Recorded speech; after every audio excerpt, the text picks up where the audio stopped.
Dieu est riche en pitié. Il nous aime d'un grand amour. C'est pourquoi, à nous qui étions morts à cause de nos péchés, il nous a donné la vie avec Christ. Oui, nous sommes sauvés grâce à la bonté de Dieu. Avec le Christ Jésus, il nous a ressuscités de la mort, et avec lui encore, il nous fait asseoir dans les cieux. Ainsi, en montrant sa bonté pour nous dans le Christ Jésus, Dieu a voulu prouver pour toujours la richesse extraordinaire de son amour. C'est par cette proclamation de l'amour de Dieu, énoncée par Paul, que Dieu nous accueille aujourd'hui. Ainsi, qui que nous soyons, quoi que nous ayons fait, la grâce et la paix nous sont données de la part de Dieu, notre Père, et de Jésus-Christ, notre Sauveur. Ce mini-culte en vidéo est réalisé à l'intention de ceux qui n'ont pas pu aller au temple ce dimanche matin et participer au culte présidé par le pasteur Pierre-Emmanuel Panis à l'occasion de son départ. Et je vous invite à la prière. Seigneur, notre Dieu et Père, nous voici devant toi ce matin. Nous sommes là pour te louer et te remercier. Oui, béni sois-tu, Seigneur, notre Dieu, pour l'amour que tu nous donnes, pour la tendresse dont tu nous entoures, pour la paix que tu mets en nos cœurs, pour l'amour fraternel que les autres nous portent, pour la beauté de ta création. Et maintenant, invoquons l'Esprit Saint avant de lire les Écritures. Seigneur, donne-nous le souffle de ta parole, ton esprit d'amour, pour qu'il vienne prendre sa demeure en nous et ainsi transformer notre vie. Seigneur, donne-nous le feu brûlant de ta parole, ton esprit de vérité, pour qu'il vienne en nos cœurs nous donner force et courage d'être, force et courage de témoigner de toi dans nos vies. Seigneur, donne-nous par ta parole l'esprit de liberté, ce souffle de vie qui réveille les hommes et les invite à te suivre. Amen. Et nous lisons dans l'Évangile selon Matthieu au chapitre 10, les versets 37 à 42. C'est le texte proposé aux églises chrétiennes en France pour ce jour. Celui qui aime son père ou sa mère plus que moi n'est pas digne de moi. Celui qui aime son fils ou sa fille plus que moi n'est pas digne de moi. Celui qui ne prend pas sa croix et qui ne me suit pas, celui-là n'est pas digne de moi. Celui qui veut garder sa vie la perdra. Celui qui perdra sa vie à cause de moi la retrouvera. Si quelqu'un vous reçoit, c'est moi qui le reçois, et la personne qui me reçoit reçoit aussi celui qui m'a envoyé. Si quelqu'un reçoit un prophète, parce que c'est un prophète, il aura la récompense qu'on donne à un prophète. Si quelqu'un reçoit une personne fidèle à Dieu, parce qu'elle est fidèle, il aura la récompense qu'on donne à une personne fidèle. Je vous le dis, c'est la vérité, si quelqu'un donne à boire un verre d'eau fraîche à l'un de ses petits, parce que c'est mon disciple, il aura sûrement sa récompense. Le texte d'évangile qui est proposé à notre méditation ce matin se propose de 3 séries de recommandations fermes, certains diraient de 3 injonctions. Il me semble qu'elles sont différentes, même si, dans le fond, elles peuvent se placer dans une même ligne. Aussi, je vous propose de nous arrêter sur la première, bien qu'elle ne paraisse pas facile du tout. C'est même un peu un défi que de méditer dessus. Et je relis cette première série de recommandations, de 3 instructions, pour bien nous la remettre en mémoire. Celui qui aime son père ou sa mère plus que moi n'est pas digne de moi. Celui qui aime son fils ou sa fille plus que moi n'est pas digne de moi. Celui qui ne prend pas sa croix et qui ne me suit pas, celui-là n'est pas digne de moi. Celui qui veut garder sa vie la perdra. Celui qui perdra sa vie à cause de moi la retrouvera. Quel texte! Mais ce n'est pas vrai. Matthieu ne s'est-il pas trompé en écrivant ses souvenirs? Rendez-vous compte. Comment Jésus peut-il dire qui aime son père ou sa mère plus que moi n'est pas digne de moi. Nous savons tous très bien qu'il est important d'aimer son père ou sa mère quand ils sont encore là, surtout maintenant. Après tout ce temps de distanciation physique durant lequel nous ne pouvions pas embrasser, encore moins étreindre ceux que nous aimons, à commencer par nos parents.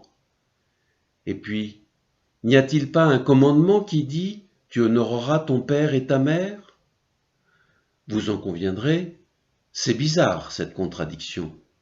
Et la deuxième phrase n'est-elle pas aussi bizarre ? Qu'est-ce que Jésus veut dire quand il dit « Celui qui ne prend pas sa croix et qui ne me suit pas, celui-là n'est pas digne de moi ». La croix n'est-elle pas souffrance ? Le christianisme aimerait-il la souffrance ? Serait-il masochiste ? N'est-ce pas en contradiction avec ce que l'on appelle évangile, c'est-à-dire la bonne nouvelle ?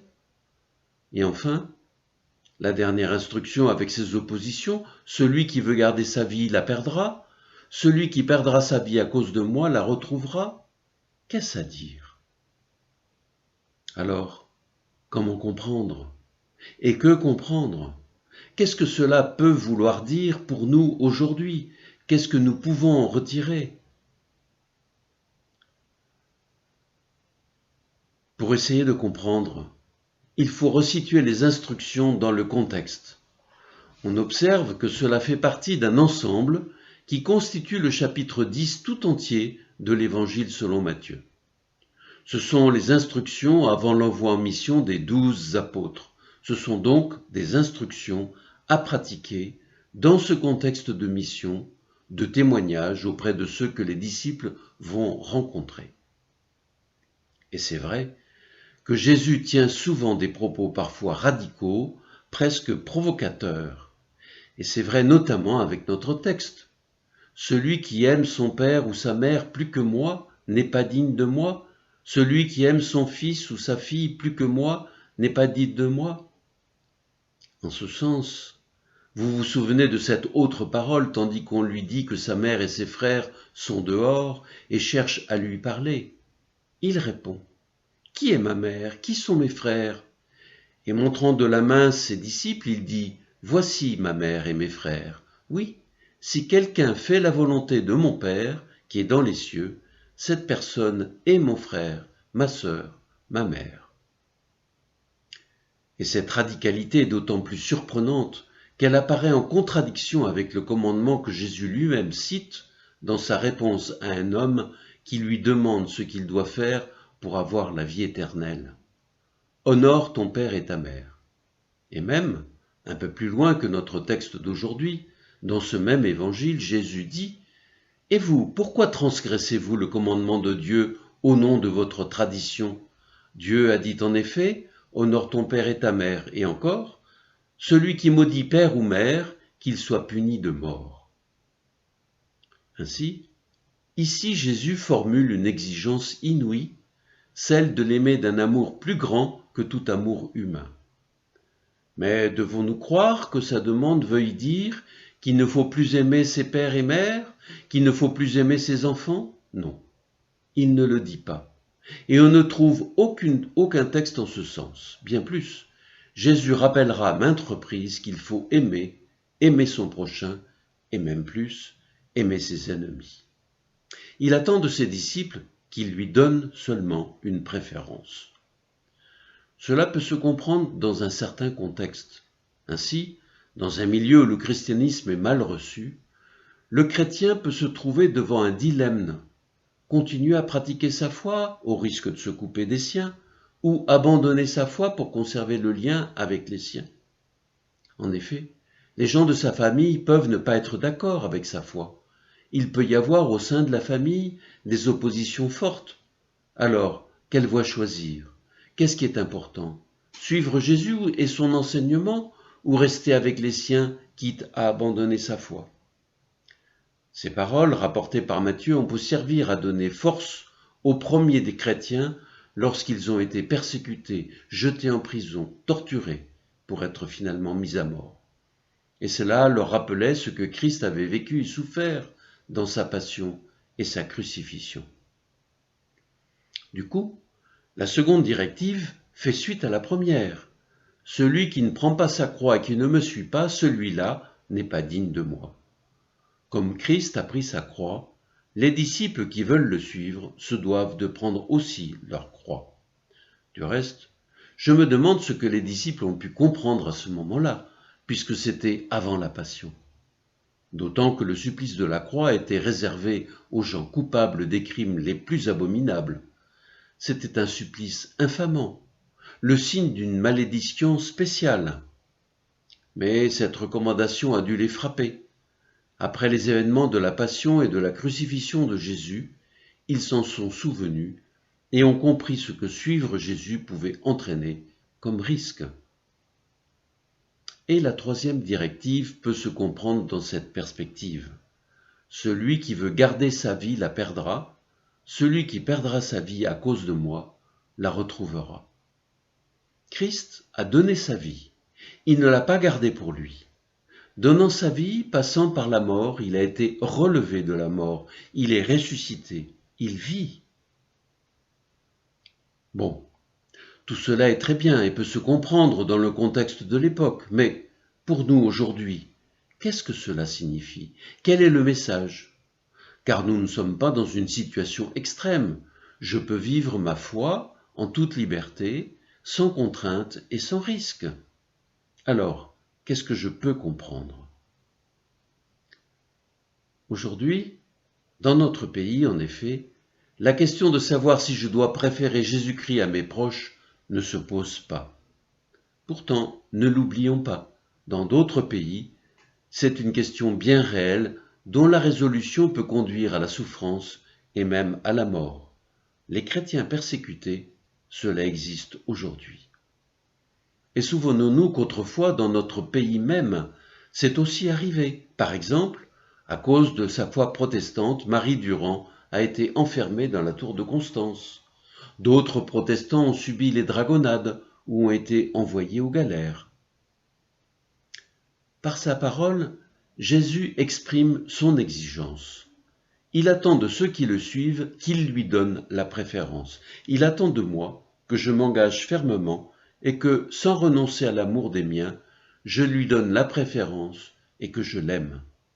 Ma relation avec lui se doit d'être une relation personnelle, de cœur à cœur. Ce que je comprends dans la demande de Christ, c'est de ne pas rougir de lui, de témoigner de ma foi, de laisser transparaître ma confiance en lui. Ce qui ne veut pas dire faire du prosélytisme, non, je dois respecter les autres, mais vivre avec cette confiance en lui. Cette relation de confiance en lui se bâtit sur le rocher qu'est Christ. Paul dirait « Soyez fermes dans la foi ». Elle doit être enracinée en Christ. Suivre Christ, c'est marcher dans ses pas, sur son chemin. Prendre sa croix, c'est faire un choix, le suivre, en renonçant à d'autres chemins. C'est en quelque sorte lâcher prise et lui faire confiance. Ne pas avoir peur et savoir qu'il est là pour me mettre debout. Ce lâcher-prise dans la confiance, il se concrétise dans le don de soi, ce que Jésus appelle perdre sa vie, le don de soi pour les autres. Et comme dit Paul dans le texte de ce jour, extrait de sa lettre aux Romains, vous le savez bien, notre baptême, en nous unissant à Christ Jésus, nous a tous unis à sa mort. Donc, par le baptême, nous avons été plongés avec lui dans la mort. Mais la puissance glorieuse du Père a réveillé Christ de la mort pour que nous aussi, nous vivions d'une vie nouvelle. Finalement, je comprends que ces recommandations qui me sont proposées en ce temps après Pentecôte ont été choisies pour me rappeler que je suis, moi aussi, envoyé en mission et être témoin. Comme le Père m'a envoyé, à mon tour je vous envoie, dit Jésus à ses disciples.